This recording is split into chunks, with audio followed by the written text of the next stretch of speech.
Salut à tous, c'est Flo du Fire Club. Bon, j'espère que vous allez bien.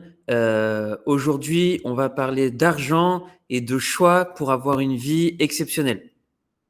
Bon, en fait, vous êtes nombreux à me demander déjà comment je fais pour voyager autant et ce serait quoi les trucs et astuces en fait pour pouvoir prendre une retraite anticipée. Donc, j'espère et je vais essayer de vous apporter un maximum de valeur dans cette vidéo. Déjà, tout d'abord, il faut savoir que tout part d'une vie intentionnelle et il faut comprendre où est-ce que vous allez mettre votre focus, où est-ce que vous allez mettre votre priorité. Moi, je sais que bon, j'ai toujours voulu être libre, j'ai voulu vivre selon mes termes, j'ai toujours voulu avoir du temps et chacun aura des objectifs personnels à atteindre, mais il y a toujours un tronc commun pour trouver la liberté, en tout cas dans le monde dans lequel on vit aujourd'hui. On vit dans une société capitaliste. Dès qu'on lève le petit doigt, dès qu'on veut faire quelque chose, ça coûte de l'argent. Et donc, il y a quand même des voies communes dans la création de la liberté pour libérer du temps et ensuite pouvoir faire ce qu'on veut. Donc, moi, j'aime bien ces voies communes. C'est un sujet que j'ai beaucoup travaillé pour moi parce que ça m'intéressait. Et ensuite, la singularité commence une fois qu'on a réussi à atteindre cette indépendance financière, qu'on est libre de son temps, qu'on est libre d'être là où on veut. Bah là, on peut commencer à faire ce qui nous plaît dans la vie. Excusez-moi. Ok. Du coup, euh, c'est ce qu'on fait dans le Fire Club, c'est essayer de trouver des voies pour obtenir la liberté et ensuite pouvoir être, on va dire, à contre-courant. Mais une fois qu'on a fait ça, après, on peut accéder à ce fameux Graal de la liberté. Donc, il y a plein d'astuces pour ne pas vivre de facture en facture, de ne pas claquer tout l'argent qui rentre quand on travaille. C'est énormément de petites astuces et tout qui vont permettre de mettre des sous de côté et finalement d'accumuler du patrimoine. Et ça prend du temps. Ça prend du temps, ça demande de rester focus. Ça joue vraiment sur la gratification différée, de ne pas vouloir être rétribué tout de suite, de ne pas être trop pressé. Mais les personnes qui ont un peu, on va dire, la tête dure ou au moins assez de motivation vont pouvoir achever et aller jusqu'au bout sur l'indépendance financière pour après construire une vie vraiment sur mesure. Donc, un des gros pièges déjà, ça va être, on est dans un monde capitaliste, on vit beaucoup dans le regard des autres, et du coup, un des gros pièges, ça va être de vivre pour accumuler des objets, essayer de faire un endroit, un lieu de vie qui va être rempli de possessions. Donc, je vous invite déjà à vous rapprocher plus d'une mentalité minimaliste, d'être léger, de vivre avec ce que vous avez besoin, de ne pas être dans une accumulation d'objets. C'est rassurant pour le mental, mais au final, ça va vous coûter une fortune. Si vous voulez gagner une vraie liberté, si vous avez un vrai mode de vie qui vous coûte trop cher, vous ne pourrez pas y arriver. Donc ça, c'est assez important. Et en général, pour toucher une certaine forme de liberté, vous allez bosser très dur sur une courte période de votre vie. Vous allez faire des choix que personne ne fait, mais vous allez avoir des résultats et vous allez accumuler de la richesse que la majorité des personnes n'arrivent pas à atteindre dans l'intégralité de leur vie. Donc, vous allez tenter d'accumuler du capital et vous allez investir tout ça, faire en sorte que ça tourne en automatique ou presque et vivre une vie simplement incroyable. Donc, avant de commencer, on va parler des 7 types de dépenses auxquelles il faut vraiment faire attention.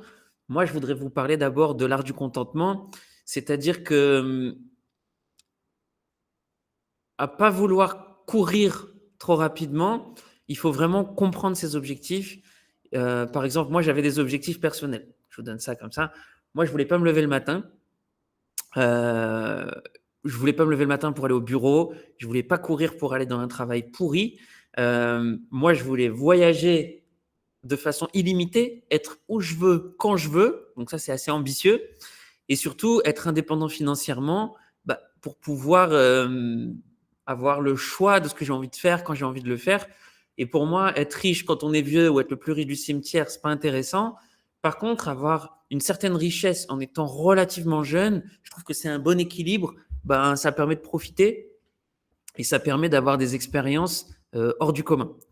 Donc, il faut trouver la limite aussi pour savoir quand on a réussi à atteindre assez de capital pour ensuite commencer à profiter. Parce que sinon, le piège, bah, c'est de courir toujours de façon illimitée et à courir toujours pour avoir plus. Bah, 1 million, ça suffit pas. 10 millions, ça suffit pas. 100 millions, ça suffit pas. Et au final, on va mourir en ayant fait une course toute sa vie. Pour moi, c'est pas ça la vie. C'est savoir ce qu'on a besoin, pouvoir l'identifier et ensuite profiter parce qu'on n'a qu'une vie et il faut quand même en profiter. Bon, au pire, si on a plusieurs vies, eh ben, on en aura quand même profité, c'est pas mauvais. Ok. Bon, donc du coup, on construit sa liberté, donc bien sûr avec la gratification différée. Un seul travail généralement ne suffit pas, ou alors il faut un travail qui paye assez bien, c'est-à-dire une activité. Donc, pour qu'une activité, il faut trouver le point en fait entre une activité qui vous rémunère assez, une activité qui est assez demandée et surtout quelque chose que vous pouvez faire avec simplicité. Donc, ça va être miser sur vos points forts, vos talents. Si vous luttez pour faire le métier que vous faites, c'est que vous n'êtes pas sur le bon métier. Ensuite, il va falloir essayer de multiplier les sources de revenus. Vous allez vous créer des actifs, ce qu'on appelle, et il va falloir essayer de trouver plein de petites choses, plein de petits ruisseaux qui vont se mettre ensemble pour faire une vraie source de revenus conséquente. Donc ça, c'est comme ça que vous allez faire déjà la différence de la masse. Et ensuite, il va falloir préparer sa machine à rente, c'est-à-dire que tout au long de son parcours, le temps où on accumule de la richesse, il va falloir investir. Il va falloir ne jamais ressortir le cash qui a été investi pour justement faire cet effet boule de neige et ne pas se laisser influencer par la vie, par le bullshit ambiant, des raisons de sortir son argent. Il y en a tous les jours. Le bullshit des gens, il y en a tous les jours. Des pièges, il y en a tous les jours. Alors, il va falloir vraiment, d'un côté, séparer ses dépenses à court terme et ensuite vraiment se concentrer sur sa machine à rente à long terme. Et là, il va se passer quelque chose. Bon, du coup, je vais vous parler des 7 types de dépenses. N'hésitez pas à prendre des notes si besoin. Ça peut paraître évident, mais au quotidien, c'est ce qui va aussi vous permettre de faire la différence. Vous arrivez à atteindre des bons revenus, vous faites gaffe aux 7 types de dépenses pièges et ensuite, vous créez votre liberté. Donc, premièrement, vos dépenses mensuelles ne doivent pas être basées sur vos revenus. C'est-à-dire que les gens, ce qu'ils font en général, c'est ils gagnent leur vie à un niveau X, ils dépensent X. Et ensuite, ils gagnent mieux leur vie, ils dépensent plus. Ils se disent, bah, j'ai fait beaucoup de concessions, maintenant je vais me faire plaisir.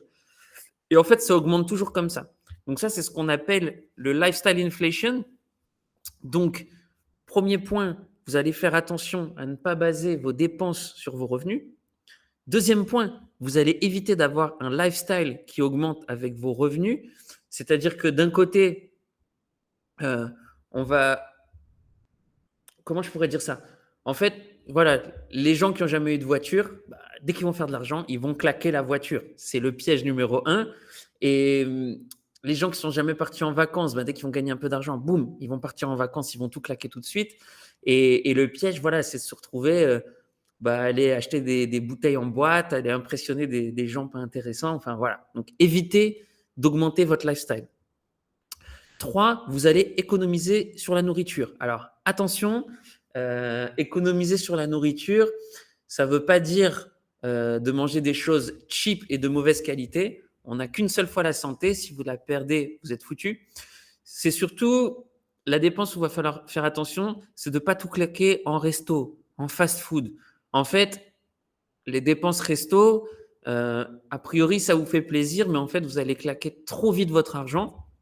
Donc moi, ce que je vous invite, c'est quand même d'apprendre à cuisiner pour vous, d'acheter des très bons produits pour prendre soin de la santé et surtout de manger sainement et peut-être de faire comme on dit, du batching, cooking batching ou des prep meals. En gros, ça va être de tout cuisiner une fois. Vous cuisinez pour 3, 4, 5 repas et ensuite, vous passez à autre chose.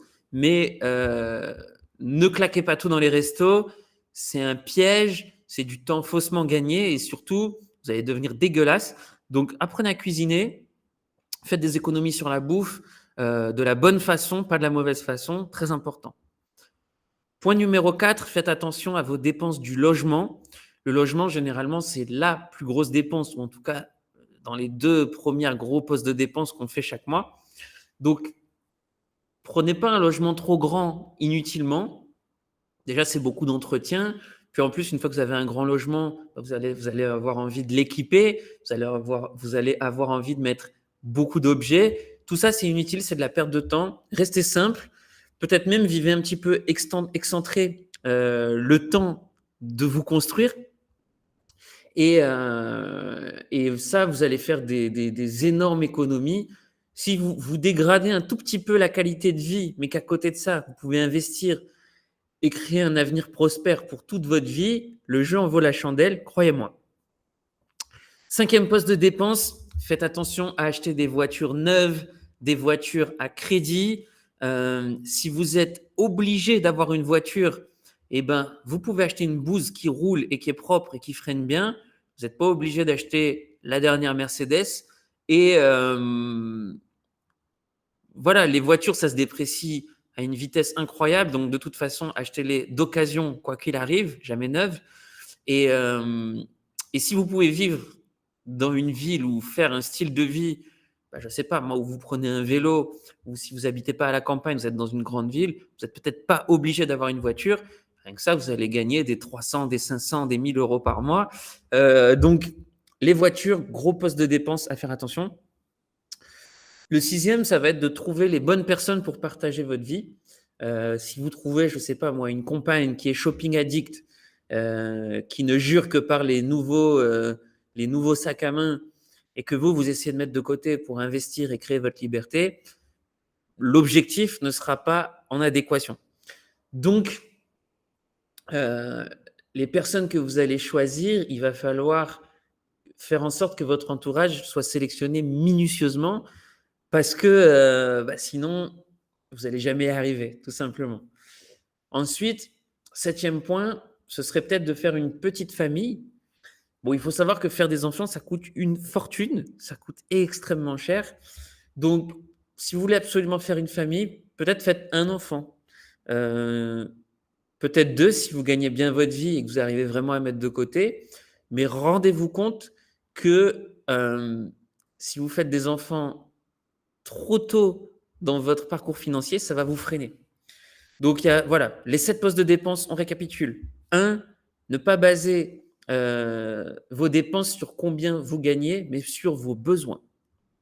2, évitez d'avoir un style de vie qui augmente en permanence, pas de lifestyle inflation. 3, économisez sur la bouffe de la bonne manière, c'est-à-dire moins de resto, plus de préparation de qualité à la maison, mais ne négligez surtout pas la qualité de vos aliments. 4, le logement. Faites attention à ne pas avoir un logement trop grand ou qui n'est pas adapté à vos besoins. Et surtout, restez simple le temps de vous construire. 5, les voitures neuves ou à crédit. Achetez des voitures d'occasion, pas de dépenses inutiles. Et si possible, même passez-vous du poste de dépense de la voiture, c'est encore mieux. 6, trouvez les bonnes personnes pour partager votre vie. Essayez de trouver des gens qui comprennent vos objectifs. 7, avoir une petite famille ou décider de monter une famille à partir du moment où vous êtes développé personnellement. Les enfants coûtent cher. OK ? Bon. Du coup, il faut savoir que dans un jour proche, si vous avez tout fait correctement, vous pourrez décrocher votre titre d'indépendance financière. Donc, si vous y arrivez, le temps où vous avez réussi, il va falloir être capable de pointer le moment précis où vous pouvez commencer à vivre pour vous-même.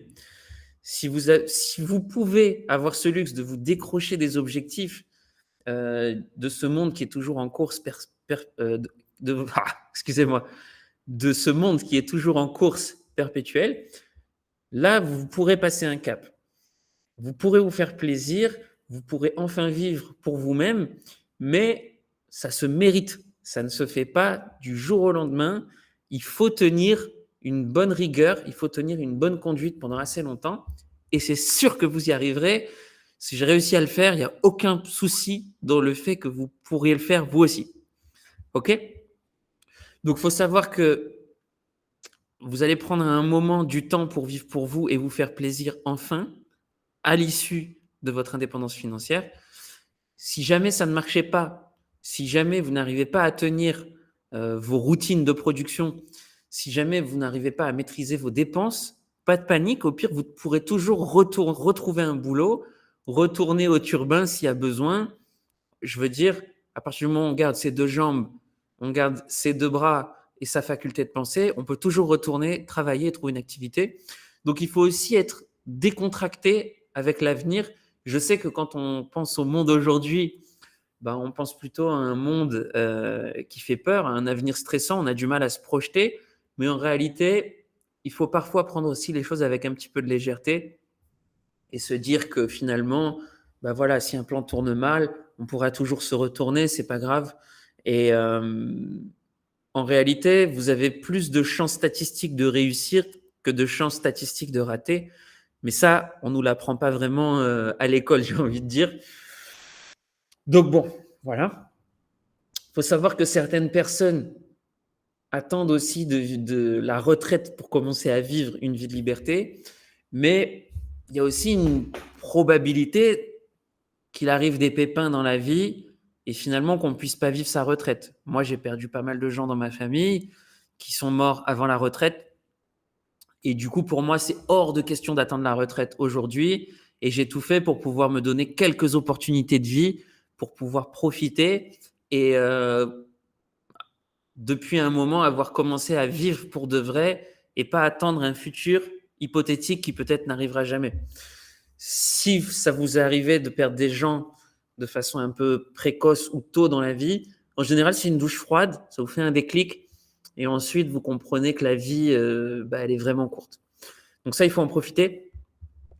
Et ensuite, ce qui est bien, c'est de pouvoir oublier un peu les règles que la société veut nous imposer et de prendre son indépendance à soi.